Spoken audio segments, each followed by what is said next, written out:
Zaheerabad division से ताल्लुक रखने वाले वीआरएस ने रुकन असेंबली जहीराबाद से मुलाकात करके एक याददाश्त हवाले की। जहीराबाद डिवीजन के वीआरएस की गैर मुआयना हड़ताल 41वें दिन में दाखिल हो चुकी है। आज वीआरएस का वफ्द रुकन असेंबली कौंटी मानक राव से मुलाकात की। वफ्द ने रुकन असेंबली के मानक राव से अपील की कि वो आइंदा मुनाकिद शुदनी असेंबली इजलास में वजीर आला KCR को इस मसले की यकसोई के लिए तवज्जो दिलाने की सिफारिश की गई है।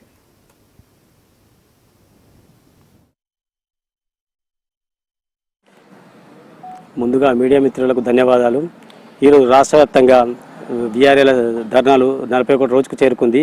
దీనిలో భాగంగా మేము ఈరోజు మా నియోజకవర్గమైనటువంటి ఎమ్మెల్యే గారికి మాణిక్రావు గారికి మేము ఇవ్వడం జరిగింది। మూడు అంశాలపైన తనకు ఇవ్వడం జరిగింది। దానిలో భాగంగానే మొదటిది పే స్కేల్, దాని తర్వాత అర్హులైన వారికి ప్రమోషన్లు, అదేవిధంగా 50 సంవత్సరాలు పైబడిన వాళ్ళకి వారసత్వాలకు ఉద్యోగాలు ఇవ్వాలని చెప్పేసి డిమాండ్ పెట్టడం జరిగింది। దానిలో సీఎం గారు విన మాకు ఇస్తానని చెప్పేసి మాట ఇచ్చారు గతంలో। అదే ఆయన అడిగినయే మేము ఆయనకు ఇవ్వడం జరిగింది। దానికి ఎమ్మెల్యే గారు సానుకూలంగా స్పందించారు। దీన్ని ఖచ్చితంగా నేను అసెంబ్లీలో మాట్లాడతానని చెప్పేసి మాట ఇచ్చారు। దానికి ఎమ్మెల్యే గారికి మేము నియోజకవర్గం తరపున వారికి ధన్యవాదాలు తెలియజేసుకుంటున్నాము। అదేవిధంగా